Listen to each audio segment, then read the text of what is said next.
গতকালকে আনন্দবাজারে প্রকাশিত শেখ হাসিনার সাক্ষাৎকার এবং সাম্প্রতিক সময়ে শেখ হাসিনার যে ওই অডিও যে তিনি দেশে ফিরবেন এবং আনন্দবাজারকেও যেটা বলেছেন দেশে ফিরবেন, দেশে ফিরে মাথা উঁচু করে ফিরবেন, সেই আলোচনাতে একটা ব্যাপার খুবই গুরুত্বপূর্ণ হয়েছে যে তিনি দেশে ফেরার সাহসটা সত্যিই দেখাবেন কিনা যখন তার মাথার উপরে মৃত্যুদণ্ডের খড়গ রয়েছে এবং সরকার মানে তার ওই মৃত্যুদণ্ড কার্যকর করার সাহস দেখাবে কিনা কিংবা সেই আদেশের ক্ষেত্রে শেখ হাসিনা ফিরলে তাকে পরিপূর্ণভাবে তিনি যেন আইনি পদক্ষেপগুলো নিতে পারেন এবং অধিকারটা ঠিকভাবে পান, সেই ব্যাপারে সরকার উদ্যোগী হবে নাকি রায় হয়েছে দাও ঝুলিয়ে দাও এই ফর্মুলাতে সরকার যাবে। এই আলোচনা যখন হচ্ছিল এবং আনন্দবাজারের সাক্ষাৎকারের ভিডিওতেও বলছিলাম যে এটা ব্যাপারে সরকারের আজকে একটা বক্তব্য আমরা ক্লিয়ার হয়েছি। সেই বক্তব্যটাই দিয়েছেন প্রধানমন্ত্রীর উপদেষ্টা ডাক্তার জাহিদুর রহমান। তিনি শেখ হাসিনা নিয়ে খুবই গুরুত্বপূর্ণ একটা মেসেজ দিয়েছেন আজকে শেখ হাসিনা এবং শেখ হাসিনার বিচার প্রক্রিয়া নিয়ে। চলুন একটু জেনে দেখি শেখ হাসিনার বিচার প্রক্রিয়া নিয়ে বর্তমান বিএনপি সরকারের মনোভাবটা কি। ইউনূস সরকারের মনোভাবটা আমরা জানতাম, মানে যে কোনো মূল্যে মানে একটা কিছু করে চাপিয়ে দেওয়ার যে মনোভাব, সেই মনোভাবটা আমরা দেখেছি, যেটার উদাহরণ খুব সহজেই দেয়া যায়। শেখ হাসিনার পক্ষে যে আইনজীবী নিয়োগ দেওয়া হয়েছিল, শেখ হাসিনার মৃত্যুদণ্ড ঘোষণার পরে হো হো করে হাসতে হাসতে তিনি বলেছিলেন এই রায়ে তিনি প্রচণ্ড কষ্ট পেয়েছেন। চলুন একটু বুঝে দেখি বর্তমান সরকারের মনোভাবটা কি। তাতে করে বোঝা যাবে যে আওয়ামী লীগ শেখ হাসিনাকে ফিরিয়ে আনার সাহস করবে নাকি করবে না। থাকবেন পলিটিক্স টিভির নিয়মিত আয়োজনে।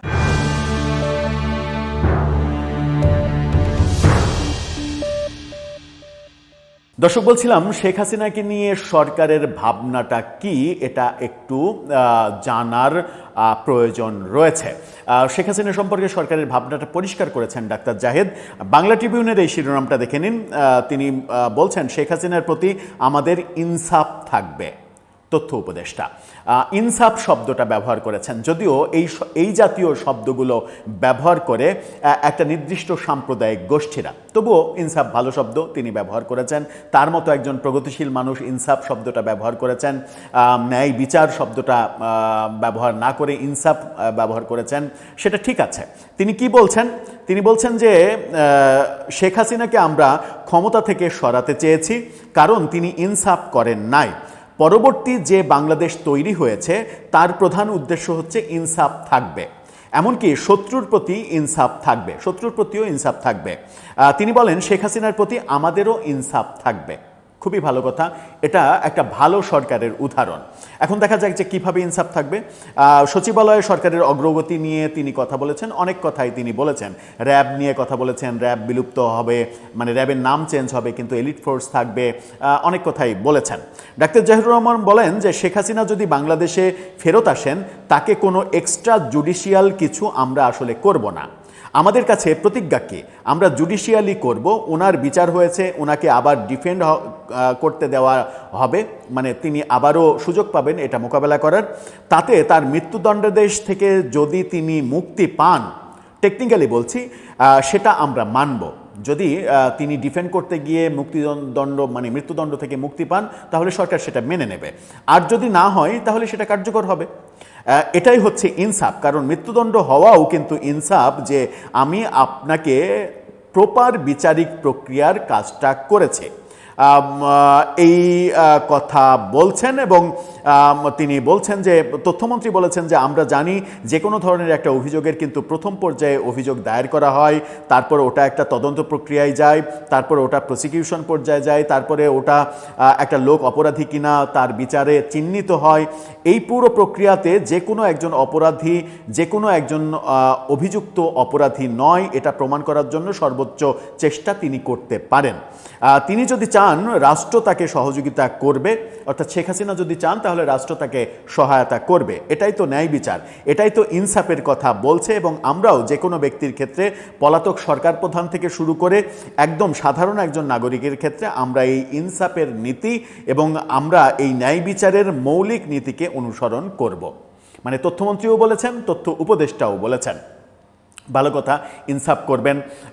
এটা একটা মানে আওয়ামী লীগের জন্য একটা ভালো খবর, সুখবর যে শেখ হাসিনা ফিরলেও ওই যে ট্রাইব্যুনালে দেয়া মৃত্যুদণ্ড, তার যে আইন করেছিল প্রফেসর ইউনূসের মেটিকুলাস ধান্দাবাজ আসিফ নজরুল, যে 1 মাস পরে আর আপিলই করা যাবে না, মানে ওখানে ট্রাইব্যুনালের আইন কিন্তু মানে বর্তমান যে প্রক্রিয়া তাতে শেখ হাসিনা দেশে ফিরলে তার মৃত্যুদণ্ড কিন্তু কার্যকর করা যাবে, কারণ তার আর কোনো আপিলের সুযোগ নেই। ট্রাইব্যুনালের আইন বলছে যে 1 মাস অতিক্রম করলে তিনি আর স্যারেন্ডার করে আপিল করার সুযোগ পাবেন না, তার ওই রায়, ট্রাইব্যুনালের ওই রায় কার্যকর করা যাবে। কিন্তু বর্তমান সরকার বলছে যে তারা ডিফেন্ড করতে দেবে, অর্থাৎ হাইকোর্টে, আপিল বিভাগে এটা নিয়ে যেতে দেবে এবং পরবর্তী প্রক্রিয়া যেভাবে হয় সেভাবে চলতে দেবে। এটা একটা পজিটিভ কথা। তার মানে ট্রাইব্যুনালের যে আইন, সেই আইন বিএনপি সরকারকে আবার পরিবর্তন করতে হবে। এটা ভালো লক্ষণ। এটা আওয়ামী লীগের জন্য একটা মোটা দাগে সুখবর। আবার এমনও হতে পারে আওয়ামী লীগের জন্য এটা একটা টোপও হতে পারে যে এরকম সুন্দর সুন্দর কথা বলছি, ইনসাফের কথা বলছি, তুই বেটা আয় আগে, তারপরে ঝুলাবো। ব্যাপারটা এরকমও হতে পারে। আবার ইনসাফের কথা যখন তিনি বলছেন তখন এই প্রশ্নও কেউ করতে পারেন, যদি সত্যি আপনার সরকার ইনসাফের সরকার হয়ে থাকে এবং সেই মোটিভেশন যদি আপনাদের থেকে থাকে, তাহলে সেলিনা হায়াৎ আইভীর 12টা মামলায় উচ্চ আদালতের জামিনের পরেও তাকে কারামুক্ত হতে দিচ্ছেন না কেন? হাইকোর্টের রুল যে তাকে নতুন কোনো মামলায় হয়রানি করা যাবে না, সেই রুলের বিরুদ্ধে আপনি উচ্চ আদালতে আবার আপিল করতে যাচ্ছেন কেন? এটা কি ইনসাফের মধ্যে পড়ে? দর্শক, আপনার মতামত জানিয়ে লিখতে পারেন আমাদের কমেন্ট বক্সে।